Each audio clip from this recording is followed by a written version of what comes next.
10 के सभी विद्यार्थियों, लो जी आपका 26 फरवरी का आज अपन सोशल साइंस का पेपर देखेंगे। सेट सी है, ठीक है, सेट सी। चलिए बिना किसी देरी के शुरू करते हैं। 1890 के दशक में रीडर पेस्ट नामक बीमारी किस देश में फैली? अफ्रीका में। गांधी जी ने साबरमती आश्रम की स्थापना कब की? 1916 में। सरकार का कौन सा रूप बेहतर है? लोकतंत्र का, ठीक है। भूदान आंदोलन किसने चलाया? विनोबा भावे जी ने, ठीक है। 2019 में महिला सांसदों की संख्या कितने फीसदी थी? 14.36%। संयुक्त राष्ट्र द्वारा मानव विकास सूचकांक किस वर्ष प्रकाशित किया गया? 1995 में। यहाँ से आप देख सकते हैं ये इतना हो गया। क्वेश्चन नंबर 4 को देखो ध्यान से, यहाँ से इतना हो गया भैया। असहयोग खिलाफत आंदोलन जनवरी 1921 में शुरू हुआ। बेल्जियम में सामुदायिक सरकार का चुनाव भाषा के आधार पर किया जाता है। औसत आयु को प्रति व्यक्ति आय भी कहते हैं, ठीक है। यहाँ से अपन आगे बात करेंगे तो 1 घंटा आ जाएगा और यहाँ से 1790।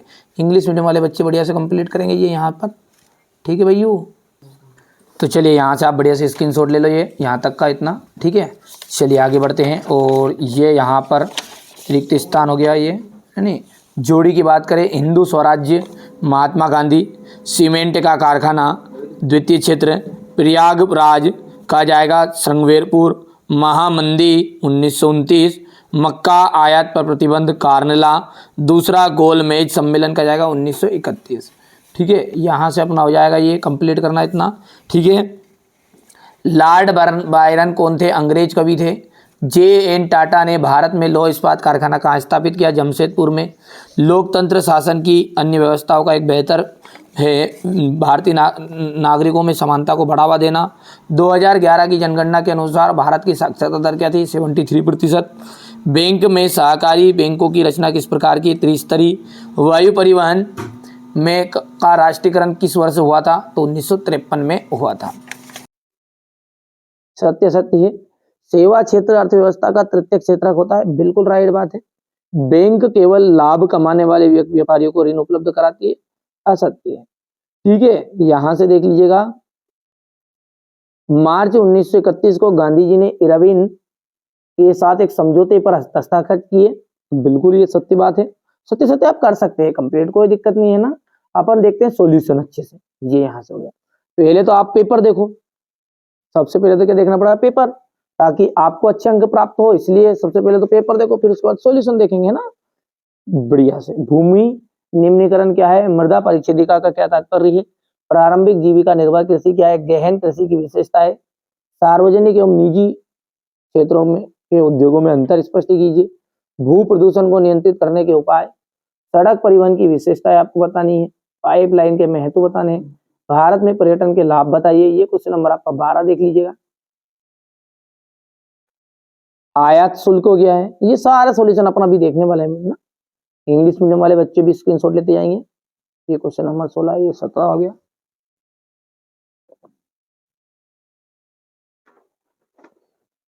इसके बाद वन और वन्य जीव संसाधनों में किस प्रकार वितरण कीजिएगा? एकात्मक शासन के दोष बताने हैं। ये क्वेश्चन नंबर आपका 20 है। ये इसका तो ये क्वेश्चन नंबर 21, सविनय अवज्ञा आंदोलन का वर्णन। बहुजन समाज पार्टी के सार्वभौम विचार व संगठन का वर्णन करना है, ठीक है। इसके बाद में ये क्वेश्चन नंबर 22 का तो और ये 23, ठीक है। चलिए तो ये सेट आपका सी है। चलिए अब कॉपी को रखते हैं साइड में और इसका सॉल्यूशन देखते हैं। क्वेश्चन नंबर 6 से क्या है? यहाँ पर संसाधन से क्या से है? इनके जीवन का, इनके हमारे जीवन पर क्या महत्व है? देखिए संसाधन का मतलब क्या है? पर्यावरण में वे सारी की सारी वस्तुएं जो हमारी आवश्यकताओं को पूरा, जो मतलब क्या करेगी? हमारी आवश्यकताओं को पूरा करेगी तथा जिनको बनाने के लिए प्रौद्योगिकी का उपयोग करना पड़ता है, वो कहलाते हैं संसाधन। इनका हमारे जीवन में महत्व क्या है? आज संसाधन हमारी प्रगति के सूचक बन गए हैं। संसाधन मानव जीवन को सुखद व सरल बनाते हैं।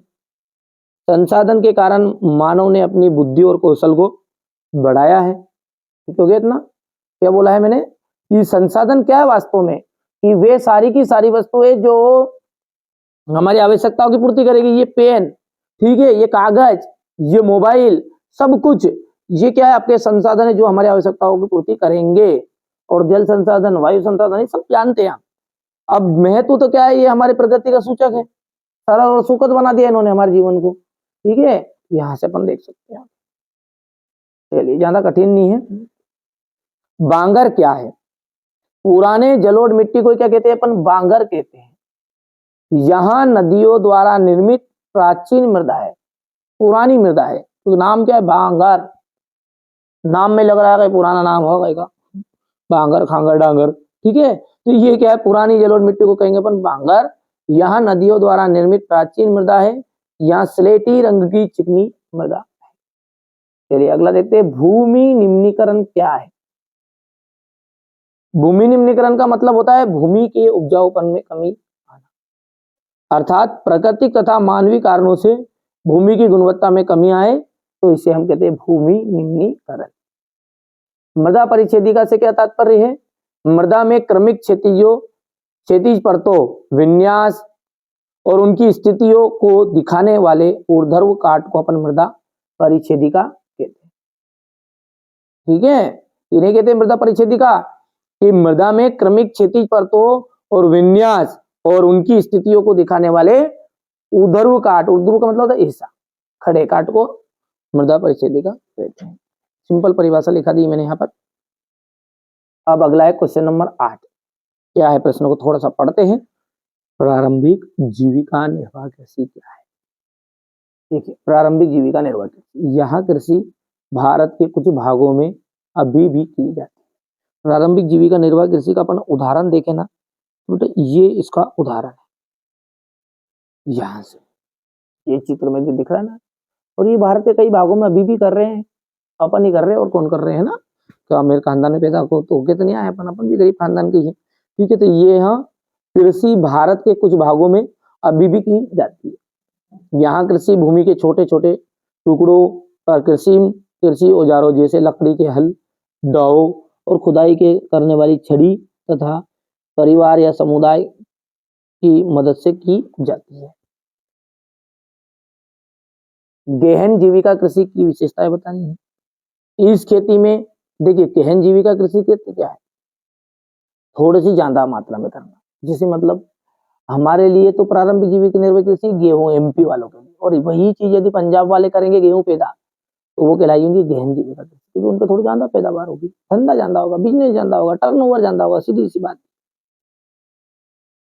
तो इस खेती में वर्ष में एक से अधिक खेती की जाती है। अच्छे बीजों का उपयोग करके अधिक उत्पादन लिया जाता है। इसमें कम भूमि पर अधिक मुनाफा होता है। कृषि में यंत्रों का प्रयोग से कृषि से संबंधित कार्यों को शीघ्रता से निपटाया जाता है।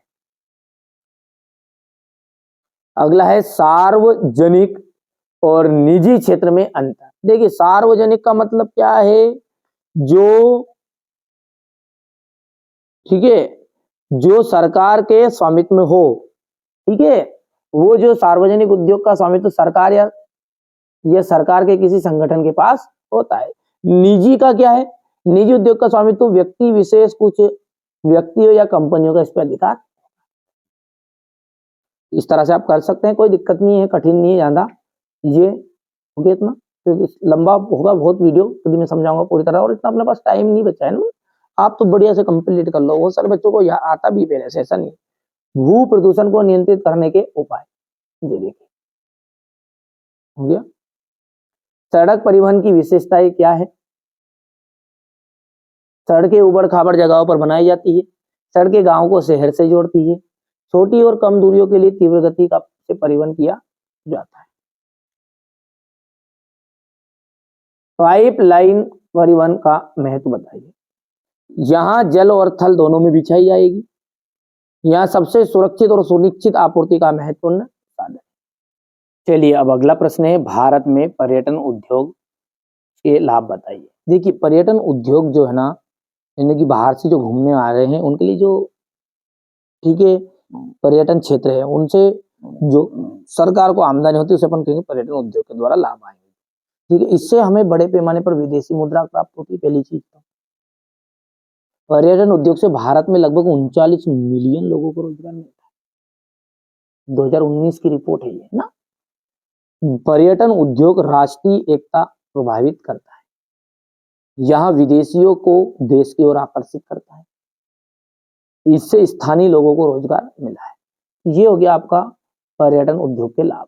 ठीक है भैया, बहुत ही सिंपल है और मैं कम से कम समय में आपको प्रोवाइड कराना चाहता हूँ ताकि आपको कोई दिक्कत ना हो, है ना। हमारे जो 10th क्लास के बच्चे हैं उनके पास समय कम है, और समय कम है तो स्वाभाविक बात है पढ़ना जानता है ना, पढ़ना जानता है तो इसलिए स्मार्ट वर्क करो।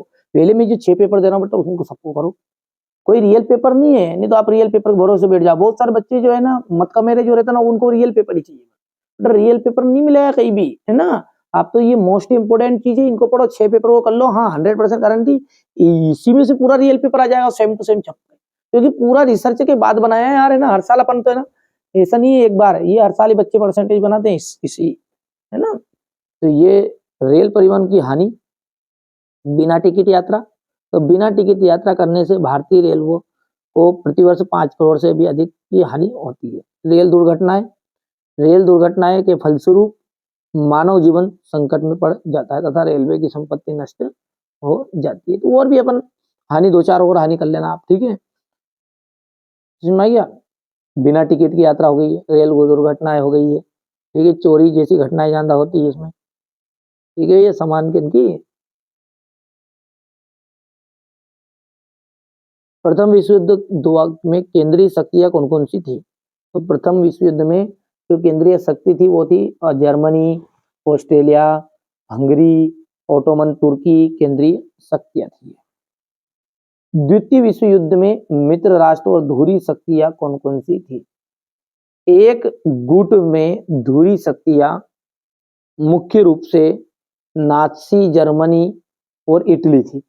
पहली क्या थी जिसमें नाजी जर्मनी हो गई है, जापान और इटली थी। दूसरी खेमा मित्र राष्ट्रों में ब्रिटेन, फ्रांस, अमेरिका और सोवियत संघ के नाम से जाना जाता है।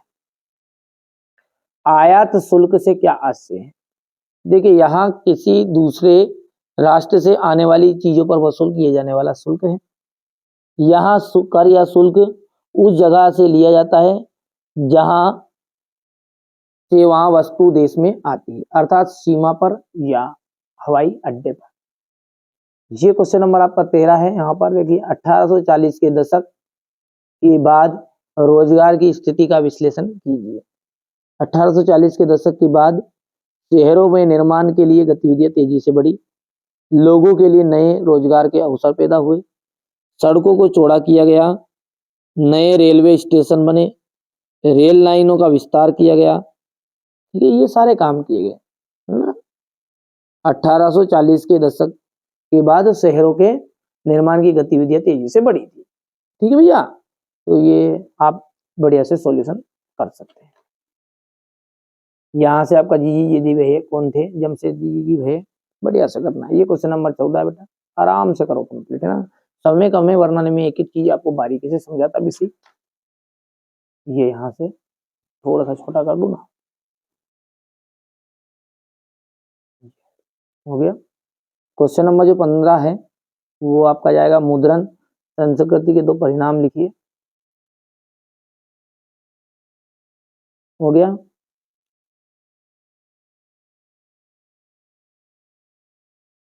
गुटेनबर्ग प्रेस पर टिप्पणी लिखिएगा।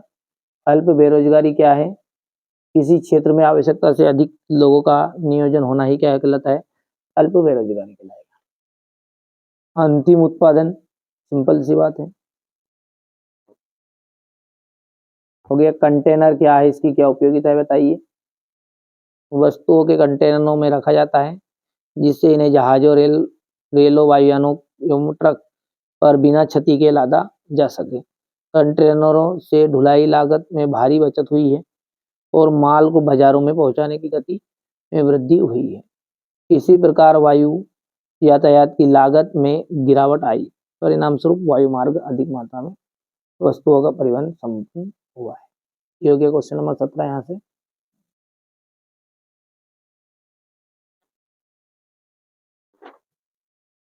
वैश्वीकरण से उत्पन्न प्रमुख समस्याएं बताइए। सभी लोगों को लाभ नहीं, ठीक है। श्रमिकों के जीवन पर संकट, ना, और क्षेत्रीय असमानताएं। थोड़ा अंदर पढ़ो जिसमें समझ में आ जाएगा। हो गया इतनी चीजें। क्वेश्चन नंबर 18 है वन और वन्य जीव। वन और वन्य जीव है ना।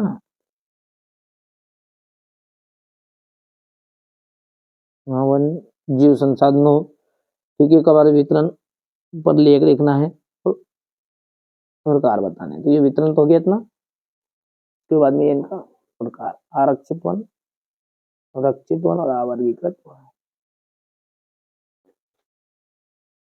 जैव विविधता क्या है, यह मानव जीवन के लिए क्यों महत्वपूर्ण है।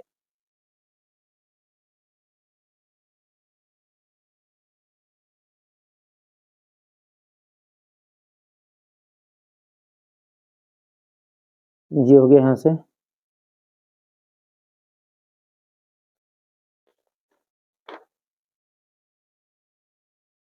ये क्वेश्चन नंबर आपका 19 रहेगा।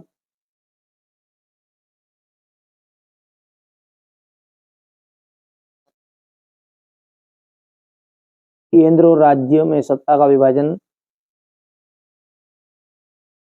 ये हो गया इतना। औपचारिक ऋण और अनौपचारिक ऋण में अंतर में यह कारण है कि कुछ बैंक कर्जदारों को ही कर्ज देने के लिए तैयार नहीं होते हैं। सविनय अवज्ञा आंदोलन का वर्णन कीजिए।